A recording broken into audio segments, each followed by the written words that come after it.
حضرت عبداللہ ابن عباس رضی اللہ تعالیٰ عنہ سے مروی ایک روایت ہے، میں ایک دن حضور کے پیچھے بیٹھا ہوا تھا، سواری میں حضور کا ردیف تھا، تو حضور نے فرمایا، اے بیٹے، اے لڑکے، میں تجھے کچھ کلمات سکھاتا ہوں، تو اللہ کے حقوق کا خیال رکھ تو وہ تیری حفاظت فرمائے گا۔ تو اللہ تعالیٰ جل شانہ کے احکام کی حفاظت کر، تو اسے اپنے سامنے پائے گا۔ اذا سألت فاسأل اللہ، جب سوال کرے تو اللہ سے ہی سوال کرے، اللہ سے مانگنے کا مزاج پیدا کر لیں کہ فرمایا تمہارے جوتے کا تسمہ بھی ٹوٹ جائے تو وہ بھی اللہ سے مانگو۔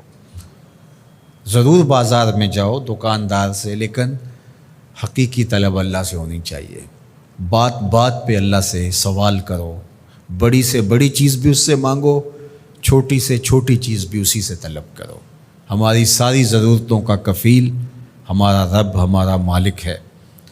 تو دوسری نصیحت یہ کی کہ جب تو استعانت طلب کرے، مدد طلب کرے تو اللہ سے ہی استعانت طلب کرے۔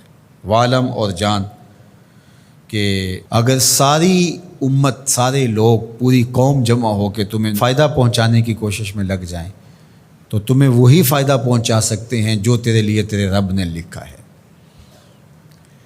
اور فرمایا وَإِنِ اجْتَمَعُوا عَلَىٰ أَن يَضُرُّوكَ بِشَيْءٍ، اور اگر تمہیں نقصان پہنچانے کے درپے ہو جائیں، لَمْ يَضُرُّوكَ إِلَّا بِشَيْءٍ قَدْ كَتَبَهُ اللَّهُ عَلَيْكَ، تو تجھے صرف وہی نقصان پہنچا سکتے ہیں جو اللہ نے تیرے لیے لکھا ہے۔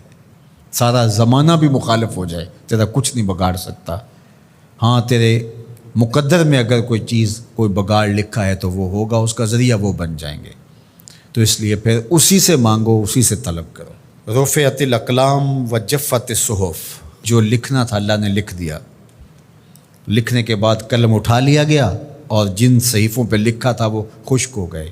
اب کتابیں بند ہیں، تو اس لیے اس نے تیرے لیے جو لکھا ہے وہ ہو کے رہے گا، تو خام خواہ لوگوں سے ڈرنے کی ضرورت نہیں ہے، اور تیرا فائدہ، تیرا نقصان اسی کے دستے قدرت میں ہے، تو اسی سے طلب کر، اسی سے مانگ۔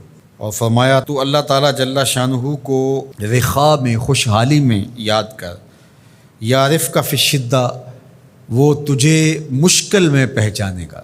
یعنی جو شخص خوشحالی کے دور میں اس کے پاس دولت ہے، صحت ہے، تو اللہ تعالیٰ کو فراموش نہیں کرتا، اللہ اس کی بدحالی کے زمانے میں اس کو فراموش نہیں کرتا۔ وعلم، اور جان، ان النصر مع الصبر، کہ جو مدد ہے وہ صبر کے ساتھ آتی ہے۔ وان الفرج مع الکرب، اور کشادگی جو ہے وہ مشکل کے ساتھ آتی ہے۔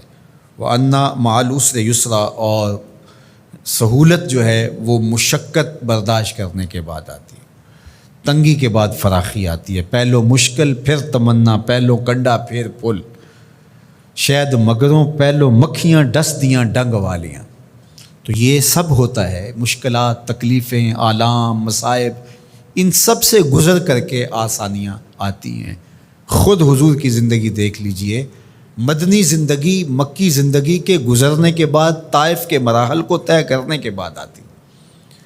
تو ہم ڈائریکٹ اگر چاہیں مکی زندگی کو اختیار کیے بغیر اور طائف کی مشکلات اور سنگلاخ راستوں سے گزرے بغیر مدنی برکتیں حاصل کرنا، تو وہ نہیں پا سکتے۔